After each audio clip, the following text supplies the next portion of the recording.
Today, we have Marcia Linn visiting us. Marcia is the Professor of Development and Cognition, specializing in education in mathematics, science, and technology from the Graduate School of Education at UC Berkeley. Marcia's awards are numerous. List maybe one or two here. National Association for Research in Science Teaching Award for Lifelong Distinguished Contributions to Science Education. Her latest book, Science, Teaching and Learning, Taking Advantage of Technology to Promote Knowledge and Integration, and it came out in 2011. She also chairs a Technology Education Connections series, TEC, right out of Teachers College Press. So she's familiar with some of the folks there as well. So without further ado, Marcia, if you can join us, it'd be great.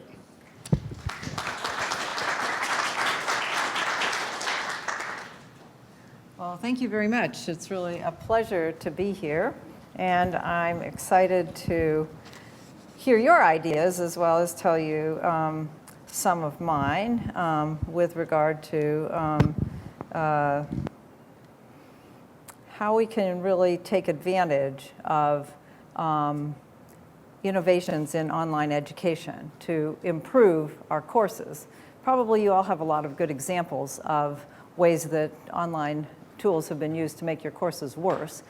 So today I'm going to try to talk about some of the advantages, things that you might do to make them better.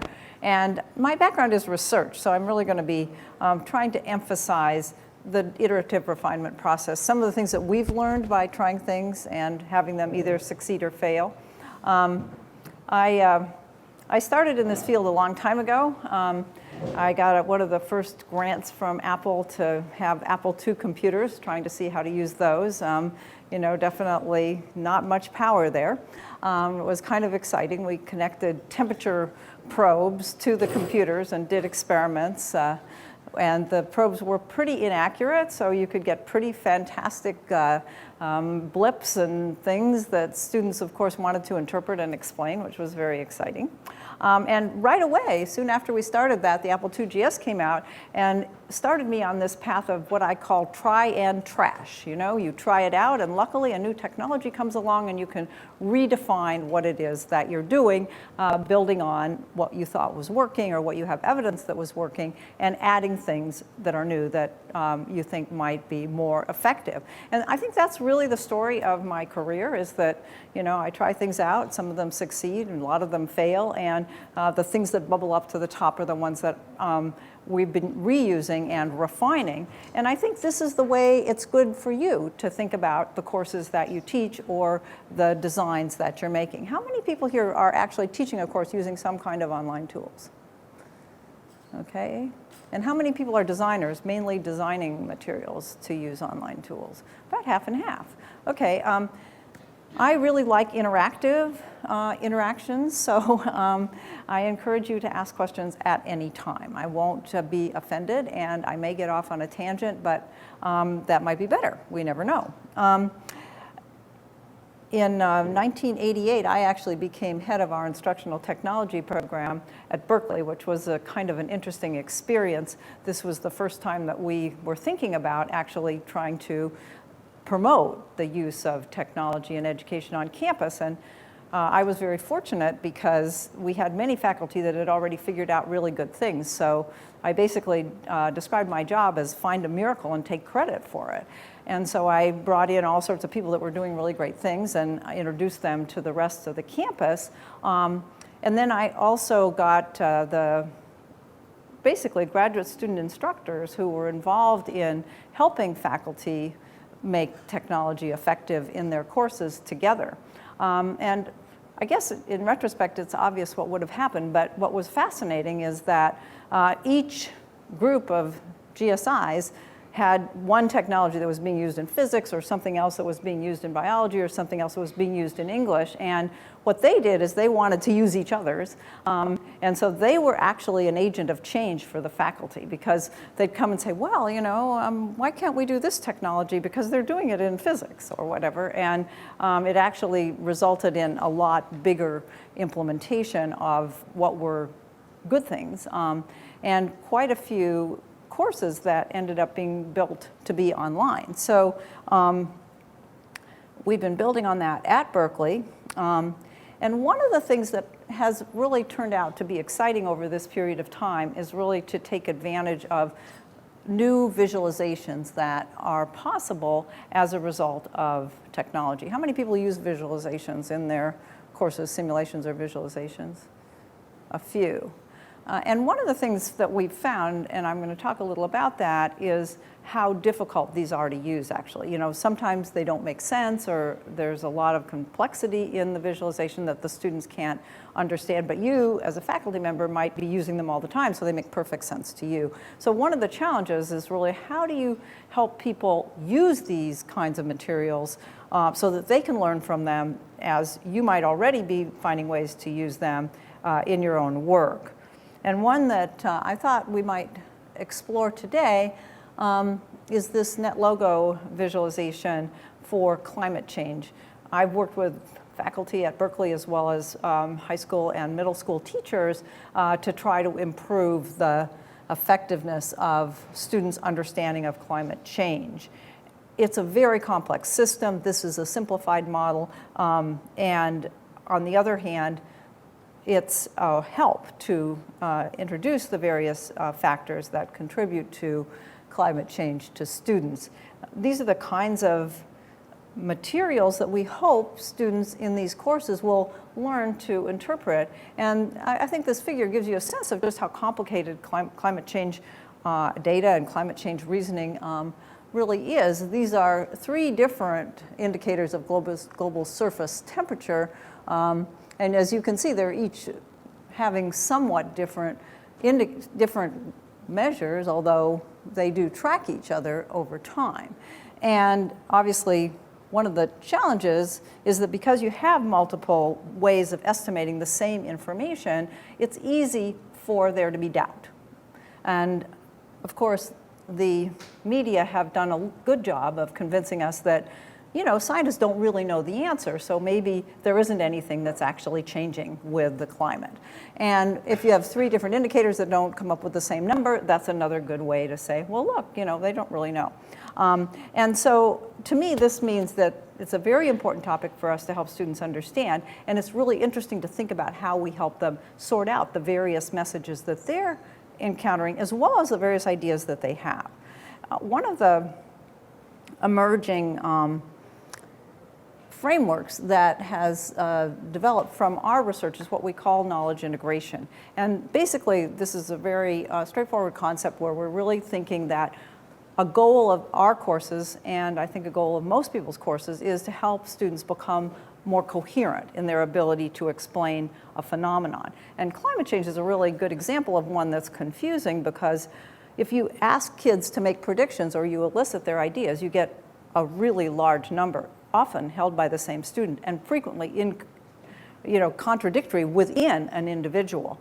So one of the challenges for instruction is really to think about how do we help students look at the ideas they have, add new ideas, and then really get them to distinguish among the ideas that they have, the ones that we're trying to introduce, so that they will develop a coherent understanding that encompasses, maybe by rejecting some of the ideas that they have, maybe not. And so that's a real interesting challenge. And what I thought it might be useful for us to do is to think about this question as a group.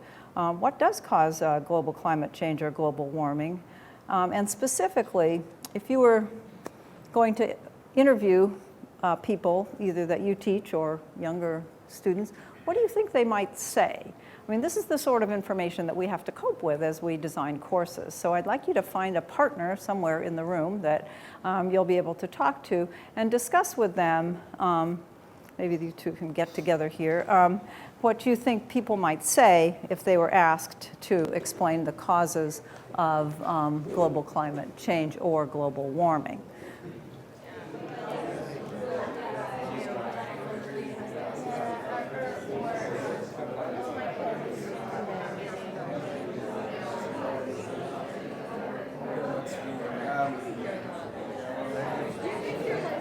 What are some of the ideas that you discussed? I know here we had some good ideas.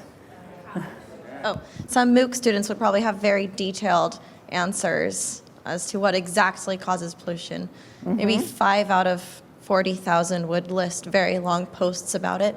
I think middle school students in the beginning of the school year may not be able to give you the answer. They would talk about the pollution, what actual chemicals in the pollution causes the problems, what the gases are. We thought that you might get a range of responses because school's only one place kids get their education from, and so it could range from quite ignorant to quite informed opinions like the ones that have been mentioned. So, well, let's look at some of the answers that we got when we've asked this question. So one is garbage. It starts to decompose. It puts off a lot of heat, and that can make the planet warmer. So this is the idea that just hot things make the planet warmer. Animals die from the oil in the water. It could be separating the ice. I'm not quite sure what that relates to. The ozone layer is opening, and it's letting in ultraviolet radiation, and it's getting hotter. We get a lot of people talking about the ozone layer, which is interesting because it's complicated to distinguish between greenhouse gases and the ozone layer. My dad got a car, and there was kind of smoke coming out of the car, and it was really hot. Every car that I see pass by, I see that coming out. So again, this is the idea that hot things make the climate hot. To get electricity for your computer, you can burn coal, and the smoke turns a turbine, and it conducts energy, and more pollution is going into the air. So this is the pollution idea that was mentioned here. So as an instructor, you have the challenge of sort of, among these ideas that students have, how can we build on them? We don't want to tell students, well, some of these are just crazy, because they believe in them, and what commonly happens is that we teach them for a short period of time, but then they go back into their everyday lives, and the ideas that they had before they encountered us are likely to persist. They've spent a lot more time building up those ideas than whatever time we have to instruct them. And so we want to build on these ideas. And so pollution is one that many of you mentioned. Ultraviolet radiation is important. Generating heat, what does generate heat, or how do you condense heat, are all factors that are helpful for thinking about how to design instruction that would improve students' ability to make sense of global climate. So this is basically one of our important tenets of building good courses, and especially is important in online courses or courses where there's less interaction between the faculty and the students, in that if you elicit ideas, then you can find out where you're starting from. What are the ideas that your students have now? And in addition, you can think about how to build on those ideas so that the next time that your students think about it, they're connecting their previous knowledge to their new knowledge. And I can tell you that if you are an instructor, I have very good evidence that simply eliciting student ideas is actually a good way to raise student ratings of your course. Evidently, students are very happy to have their ideas listened to. So it's kind of an interesting first step. But there's a lot of research to support the idea that if you get people to predict, and think about it, why would that make sense? So if you've made a prediction, this is what you think is going to happen, what's likely to be, why would that be a good thing? So then you come into this course and you know what you think is going to happen. You have a chance to compare what you thought to what actually happened. So you're invested, you're thinking about it. And in fact, when kids don't give predictions, in some of these studies there's comparisons, they often just think they predicted what you said, but then by the time they get to the post-test, they go back to the idea that they started with. So helping them by getting them invested in their own idea and then really testing it against the information in the course can be very beneficial. So that, as I said, is the first aspect of this knowledge integration framework. The second aspect is, of course, adding ideas. And that's what we all do, right? In all of our courses, we're always adding information. This is really an important goal for instruction, and it's become kind of really more fun with all these online materials, because you can really design many different ways to present information.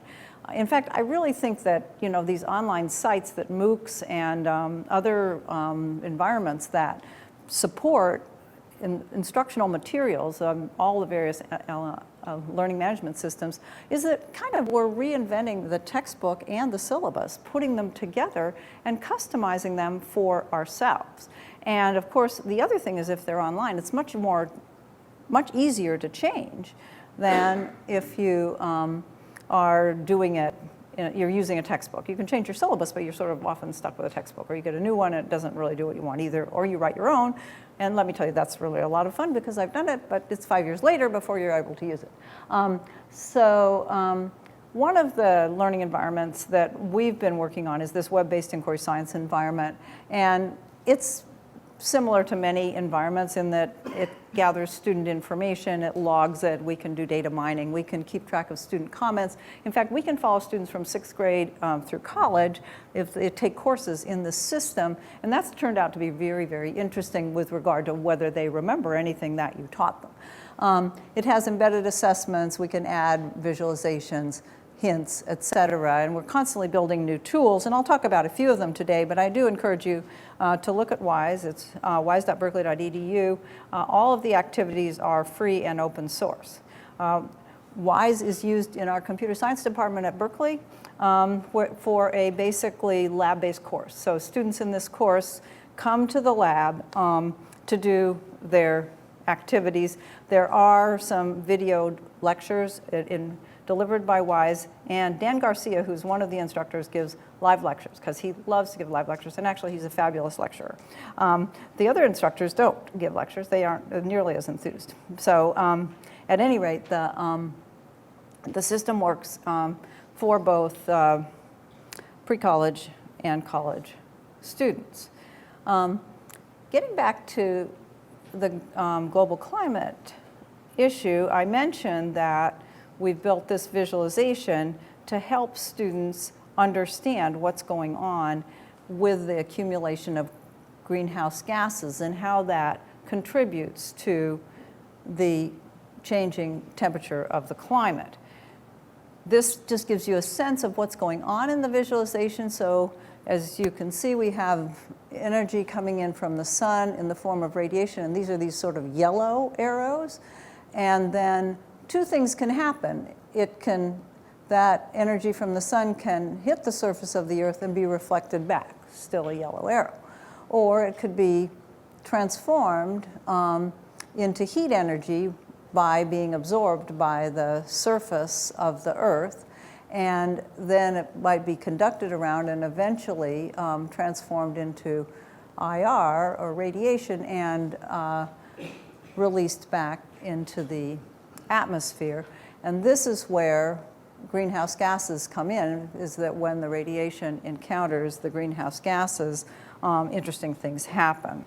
What I wanted to do was to look at a WISE unit that has this model in it, and the students have an opportunity to interact with this model. I ask you to think about what students might learn by interacting with this model. So I can run it. Let's see if this works. Yay. Okay, and we can slow it down because it's going really fast. So you see the red, the yellow, and the purple arrows that I showed you. And we can watch a sun ray. So we can, yes. We're not getting the full thing here. I don't know what to do about that. So there's one that, what did that one do? It was reflected, right? It bounced back. Here's one. So we've still got a pretty low temperature of Earth, so most of them are going to bounce back because as the Earth gets, but there's one that was absorbed. And then we can also watch a gas. Except we can't see one. Okay, well, we have to add. So we can increase the gases in the atmosphere. Those are those black sort of butterfly-looking things. And then we can watch a gas. And you can see that the gas and the IR interact. And so this leads the IR to be reflected back. So this is the activity that the students might interact with. So we could reset it at a low temperature, and we can increase the gases in the atmosphere. And so then students can watch a sun ray.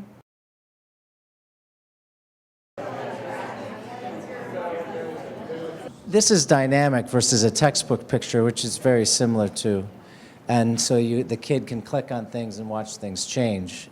And potentially that gives more engagement and hopefully understanding.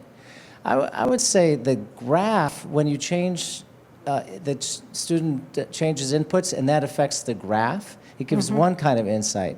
The fact that the molecules are bouncing around I would say might be a distraction. It's not really relevant to the greenhouse process. It's relevant to the gas law, which is a different educational model. But so I distinguish about what's dynamic and whether that's relevant to the learning goal or not in this. That's a very interesting point. I mean, all models that we use for education are simplified versions of the real model. And in this one, I mean, one of the important things is to understand that the IR gets bounced back. And so seeing how it interacts with the gases is important because it amplifies the temperature. But whether this is the best way to depict that, I think is what you're asking. And I agree that that's an interesting question. Other observations?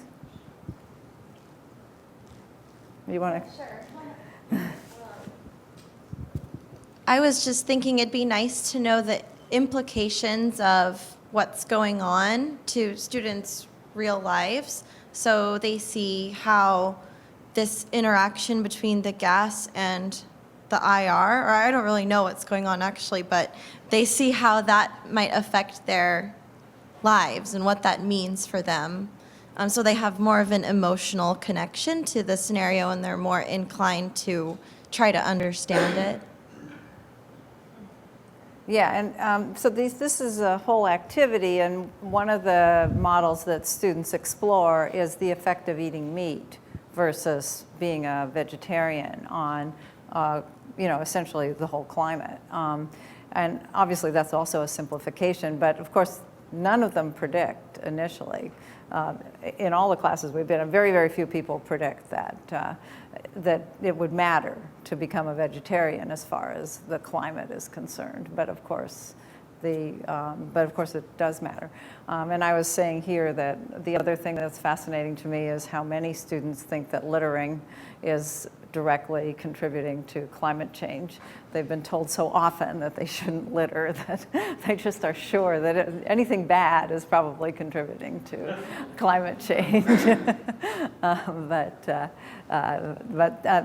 agree completely, and one of the most important principles that we think about is how to make the instruction that we're designing personally relevant to students.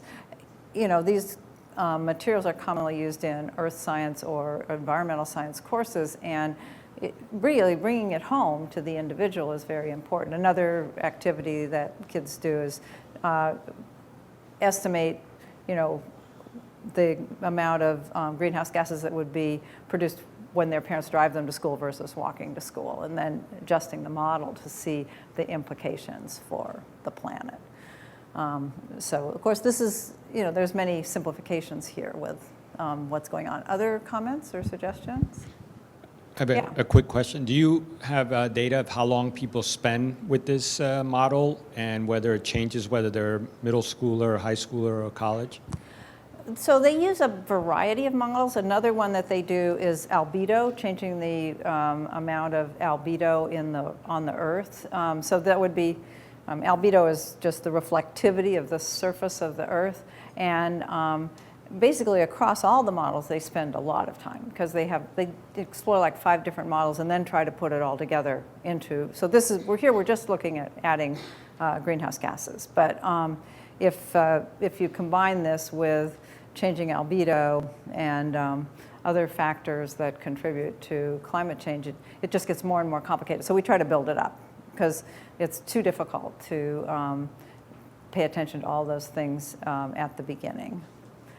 And together they definitely, I would guess that in a week-long class they probably spend about 2 periods basically playing with different models. Yeah. This is a simulation that you're running, but do they actually turn the gain on it to increase the gases themselves and watch what happens? Yeah, I so assume, they can control all the things that are there. This is, I mean, kids would work with this individually. Yeah. So they could reset it, right? Yeah. And they might want to modify the model speed so that they can really see what's going on, and then they can increase the gases. Okay, because I should think that active component, that they do something and they watch what happens, and then they do something and they watch what happens, would put them in a much better position than we were in, actually. Yeah, I mean, it's fun because they're like betting on whether It's a the toy. sun ray is going to get absorbed or whether it's going to Right. bounce back. And then, but I think that, so the betting is just funny, but actually it starts to make them realize that there's two alternatives. And then it's pretty hard to follow an individual gas here, but see how it hit the greenhouse gas and got deflected. So that's the sort of thing that we want them to be looking at, because we want them to really understand what's going on in this situation. And I think it is a problem with many visualizations and simulations that when you first start using them, they're too confusing and you can't make sense of them. And so, I mean, here we only have increasing greenhouse gases, and it's already, as we all are agreeing, confusing. And and they're going to look at a bunch of models that each have those kind of features. So I think we won't look at more models because in the interests of time, but we'll go back to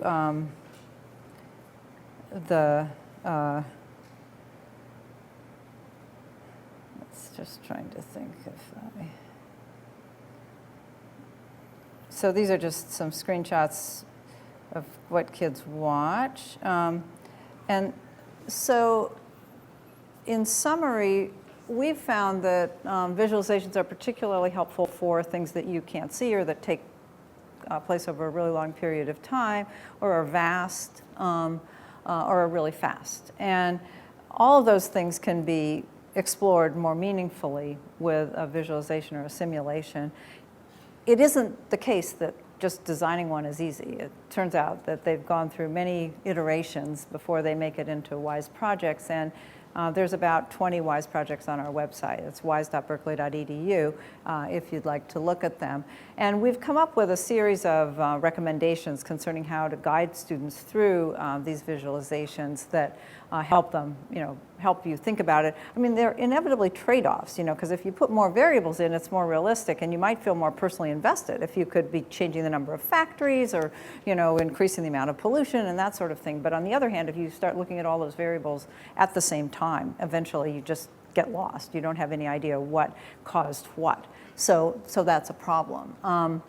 The other thing that we find is for some students, somehow reading about things isn't that meaningful. And so adding the visualizations, and especially looking at the impact on second language learners, has been very revealing to us. In our units, we find that we don't close the gap between second language learners and native English speakers, but kids that go home at night to speak a different language don't fall behind when we use these materials, whereas they generally do, especially in science, because of all the vocabulary that gets introduced in science. So it's kind of exciting to, as another justification for why you'd want to use visualizations to communicate in online materials, and taking advantage of the materials is really valuable.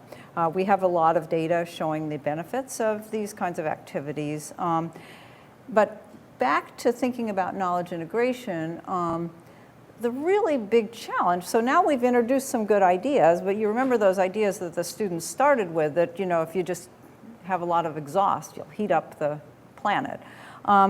So how do we help them distinguish between the ideas that they have and the goals for the course?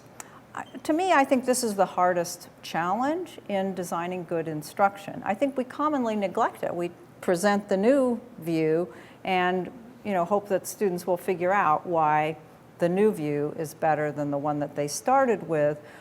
although I think many of us know that that isn't necessarily the case. And certainly all of those studies of physics professors who believed that their students perfectly understood physics instruction and then used a very simple test to determine whether their students understood very basic ideas was a rather shocking and eye-opening experience for the faculty.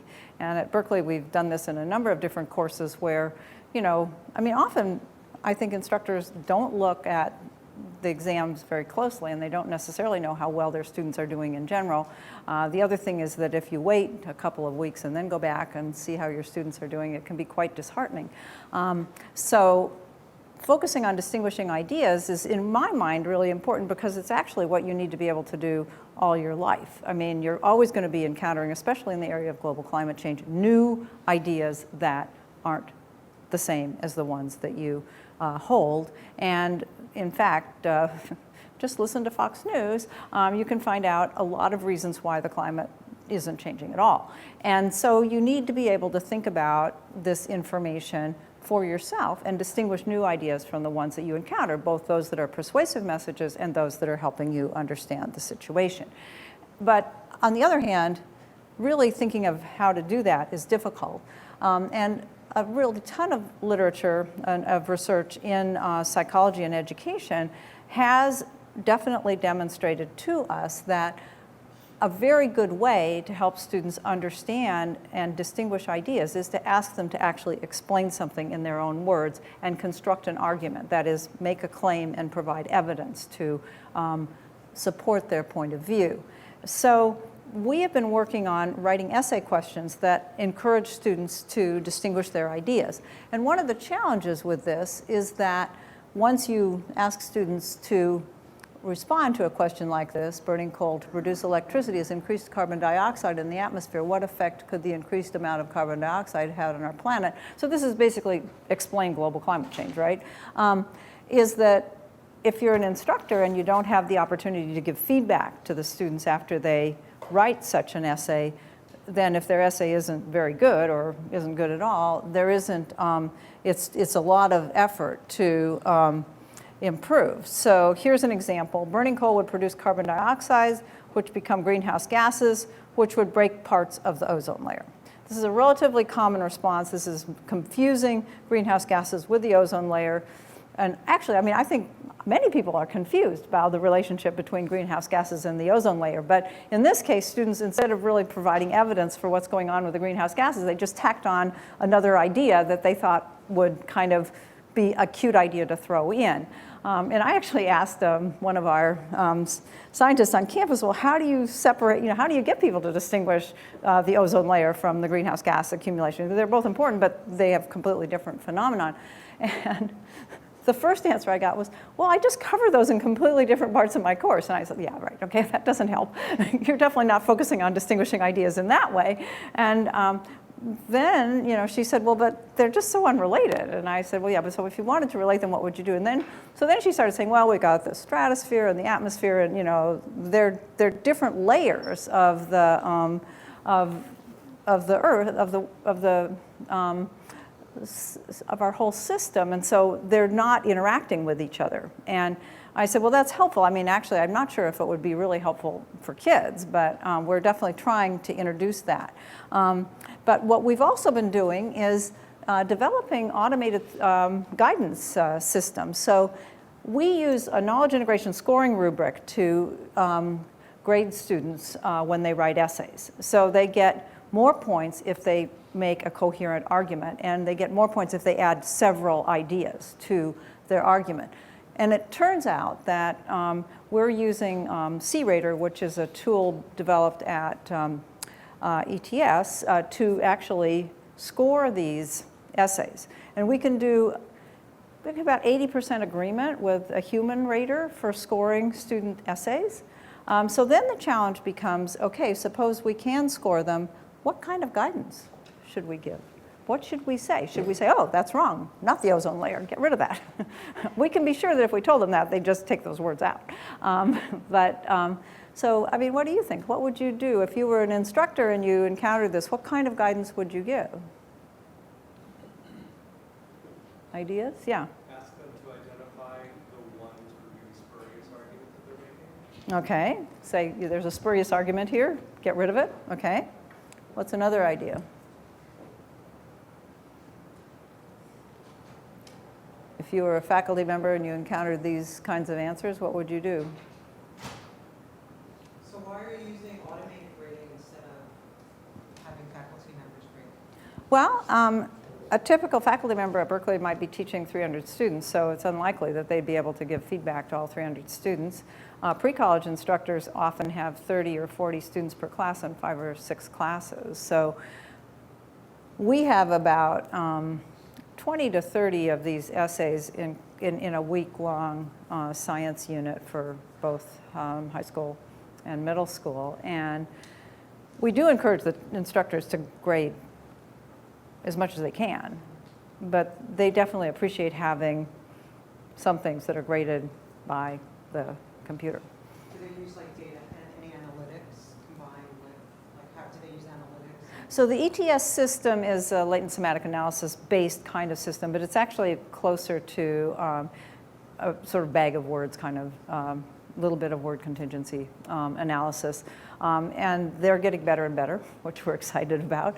And we're getting better and better, I think, at thinking about the kinds of questions that can be well scored by this kind of a system. So what happens with this is that, so the student gives this answer, and then the system says, you have one chance to get guidance, so this should be your best work. So it asks them to think, maybe they want to go back and revise their answer. And indeed, people do. We can log and data mine all of this. And I think that's quite interesting, but also well supported in the literature, that if you ask people to monitor their own behavior, they start to think about, what is it? You know, am I doing my best work? And ultimately, this is a very important aspect of learning. We need to learn to monitor our own behavior because, you know, we need to know when to put effort in. And this is reminding you, put some effort in. But then we have been trying to design what we call knowledge integration guidance. So here it says, to improve your response, return to step 4.3 to find out how increased carbon dioxide in the atmosphere affects the global temperature. So recall that the student mentioned the increase in carbon dioxide. So now what we're suggesting is that, oops, wait, where was this answer? I'm going back. Okay, would produce carbon dioxide. So, but they didn't give any reason.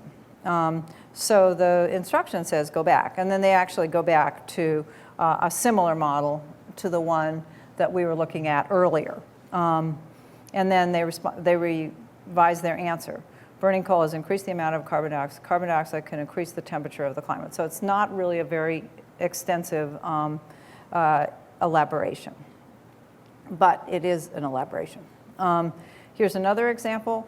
Where Aaron and Sam say it could warm up the Earth because more carbon dioxide would make the Earth warmer. Here, the guidance tells them to go to a different visualization to find out how carbon dioxide affects the global temperature by interacting with energy released by the surface of the Earth. So it's moving them a little further along because this group has already made a little more progress in understanding.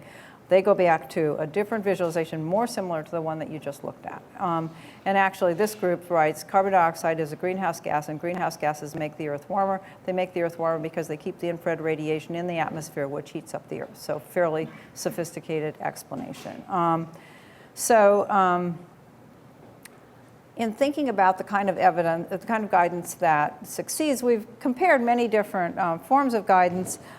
We haven't actually used the one suggested here, but what we have found is that if you give them the correct answer, they tend to just put it down and move on, but they don't do any better on the post-test. Whereas if we use a process like this where we identify things that they've done well and things that they need to improve and then send them to a place where they actually have to do work themselves to think it through, that's more effective. So that's where we are. And what we've also found is that when the instructor, an instructor who really knows their students and who spends time can give guidance that has the same effect as our automated guidance. And students don't seem to mind that the guidance came from the computer. They thank the computer, which is interesting. And then just to summarize, the literature supports this basic idea of using generation activities or essays to help students understand and reflect and integrate and distinguish their ideas. I'm going to move ahead. We're almost done here, right? Did we? Yeah, and just give you a brief summary. I was going to give a few more examples about reflection, but I think we're close. And so I just want to mention the last part of the knowledge integration framework is to get people to reflect. In conclusion, I think the point that I'm trying to make today is that we need to take advantage of these research-based design principles in order to improve courses. And that basically, as I've shown, eliciting ideas is a very good way to get a sense of where your students are and therefore more target your instruction to what students need to know. As I said, distinguishing ideas is not easy. And finally, the other thing that's really helpful is having students reflect, just put together and think about all the things that they've learned, and that's often represented by using cumulative tests and other approaches. And that's another area where it's almost guaranteed that you can improve your course. I think the second main point is that we're constantly improving online course materials. We have lots of opportunities to gather evidence using all the new systems that we have that log information about student progress and help us identify what parts are successful and what aren't. It's clear, and I think this is what's being done here at Columbia, that we need partnerships of people that have expertise in quite a different range of areas in order to really create good online materials. You need technology experts who you can push to build better tools. You need curriculum designers as well as content experts to really create materials that are fully effective. And iterative design is a crucial component of making effective courses. So the good news is it's a full employment program for those who are designers of instruction. Anyway, thank you very much.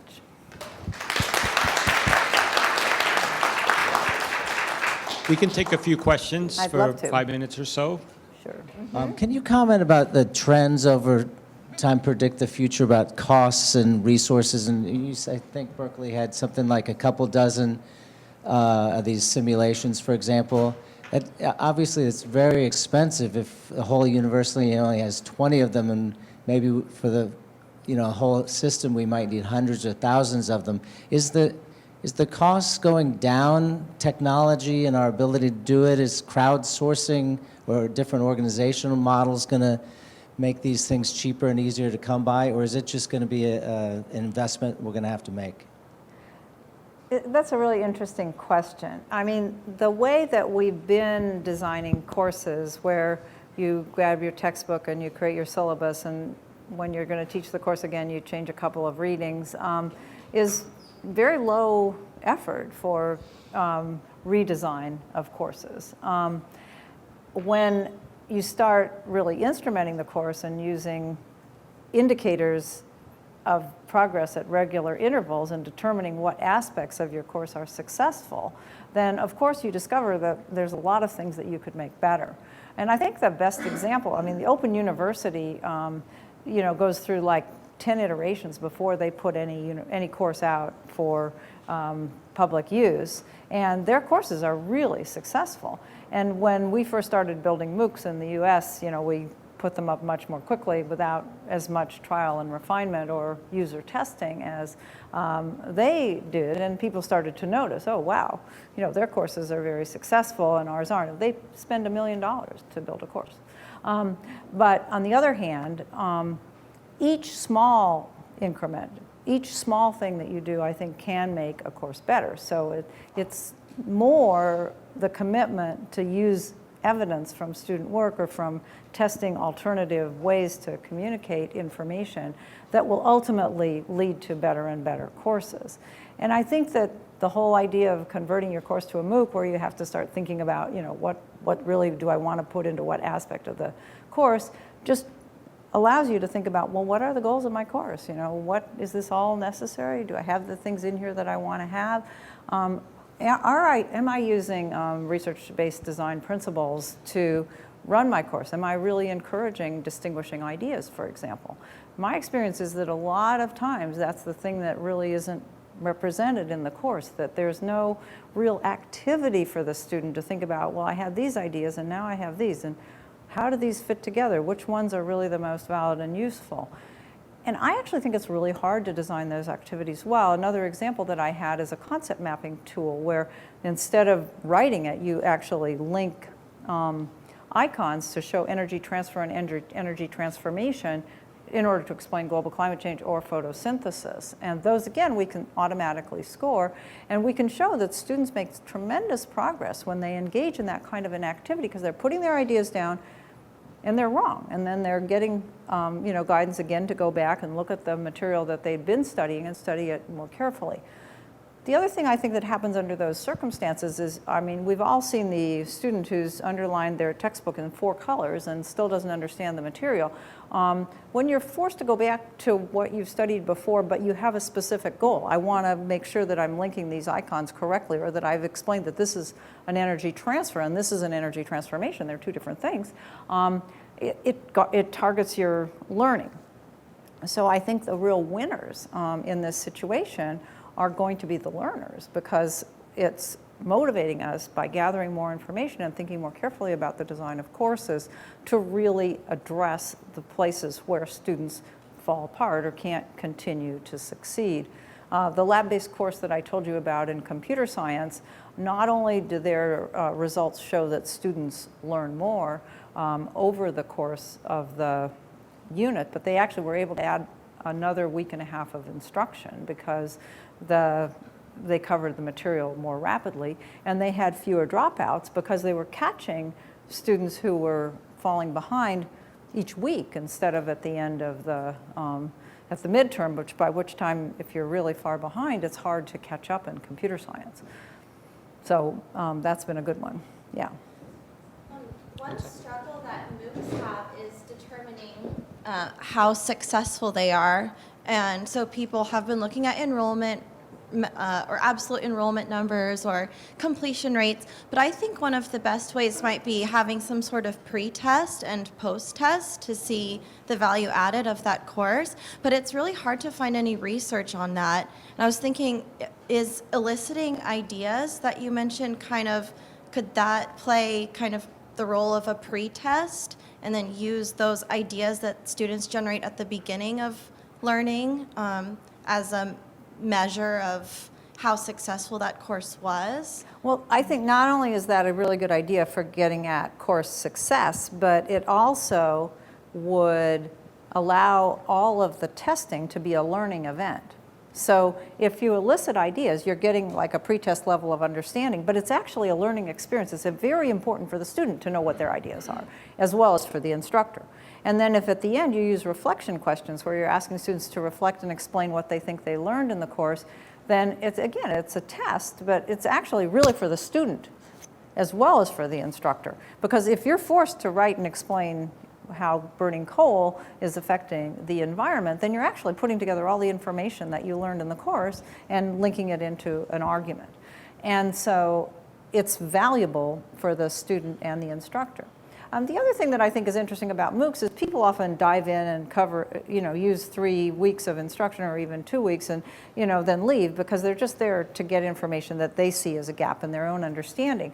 And so if in each unit you had sort of these eliciting and reflecting activities built in, then you could look back over the course and see what students are doing to increase their understanding. Because I think, we've had correspondence courses and these, self-paced courses forever. I mean, I worked with self-paced courses even before I became head of the instructional technology program. And people don't go to self-paced courses necessarily to go through the whole course. They go to the self-paced course to figure out things that they need to know, and then they leave. And so I don't think we should look at enrollment as it's not a very good indicator of anything. And especially enrollment for things that are for your personal benefit, because most people start things and go as far as they need to and leave, and we don't hold that against them in other areas. Why should we use that as an indicator for a success or failure of a course? But I do think being able to learn whether someone gained any information or knowledge that is valuable to them as well as to us is really important. So, I mean, I'd like to see eliciting ideas and reflecting on ideas assessments as the main indicator of student progress. However, if you use visualizations as I'm advocating, you can also really track what students do. So you asked how long do they spend. I mean, if students spend, we actually don't count students having used a visualization if they spend less than 10 seconds, because we figure, what did they learn? Nothing. So we just don't count that they actually even spent time there. If they write less than 4 words, we don't count their essays. And that gives us a really pretty good indicator. We're using fidelity of implementation, essentially adding up the number of steps that students spent a reasonable amount of time on, is a very good predictor of how well they do on the post-test. Okay, well, let's give Marcia a round of applause for coming today. And Thank you. we'll be, if anybody has any other questions, they can come up and ask Marcia, but we do have to get her upstairs for another meeting at 4:15. So Okay, thank you again. Thank you very all much. for You're a great coming. audience.